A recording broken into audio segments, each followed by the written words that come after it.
രാഹുൽ പറഞ്ഞോളൂ. അഭിലാഷ, കേരളം കാത്തിരുന്നത് എന്താണോ അത് സംഭവിച്ചിരിക്കുന്നു.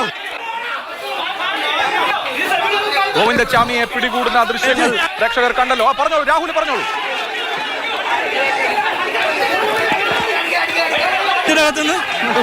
ഈ വടവട്ടിനകത്ത് കയറ്റി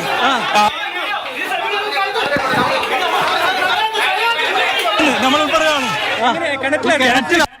കിണറ്റിനകത്തു നിന്ന് ഗോവിന്ദച്ചാമിയെ പിടികൂടി ഇപ്പോൾ ജയിലിലേക്ക് സാഹസികമായി പിടികൂടിയിരിക്കുന്നു. വലിയ മിഷൻ. നേതാക്കളൊക്കെ രാഹുൽ കിണറ്റിനകത്തു നിന്നാണ് നമ്മുടെ ക്യാമറ അത് തത്സമയം ഒപ്പിയെടുത്തു. ഒരുപക്ഷെ ജയിൽ ചാടുന്ന ഒരു കൊടും കുറ്റവാളി ഇങ്ങനെ ക്യാമറ കണ്ണിന് മുമ്പിൽ പിടികൂടപ്പെടുന്നത് ആദ്യമായിട്ടായിരിക്കുമെന്ന് എനിക്ക് തോന്നുന്നു.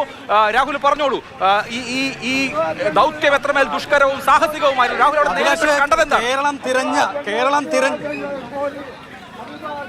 അഭിലാഷ്, അതായത് കേരളം തിരഞ്ഞ ഒരു കൊടും കുറ്റവാളി അയാൾ ജയിൽ ചാടി ഈ തളാപ്പിൽ ഒളിച്ചിരിക്കുന്ന സ്ഥലത്ത് നിന്ന് പ്രതിയെ പിടികൂടുന്ന തത്സമയ ദൃശ്യങ്ങളാണ് ഏതായാലും മാതൃഭൂമി ന്യൂസിലൂടെ അത് നമുക്ക് കാണിക്കാൻ കഴിഞ്ഞു എന്നതിൽ അത്രയോളം സന്തോഷമുണ്ട്. അതായത് ഗോവിന്ദച്ചാമി ആ മതിൽ ചാടി കാടിലൂടെ പോകുന്നത് ദൃക്സാക്ഷികൾ കണ്ടതാണ്.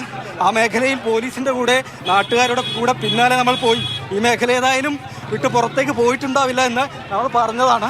അതുപോലെ തന്നെ ഒരു കെട്ടിടത്തിന്റെ പുറകുവശത്ത് ഒരു കിണർ, ആ കിണറിനകത്ത് നിന്നാണ് ഗോവിന്ദച്ചാമി ഏതായാലും പോലീസ് നാട്ടുകാരുടെ ഷിജുനുമാണ് ഈ വാർത്ത ലോകത്തെ അറിയിച്ചത്. മാതൃഭൂമി ന്യൂസിന്റെ ക്യാമറ വഴിയാണ് ലോകം ഇത് കണ്ടത്.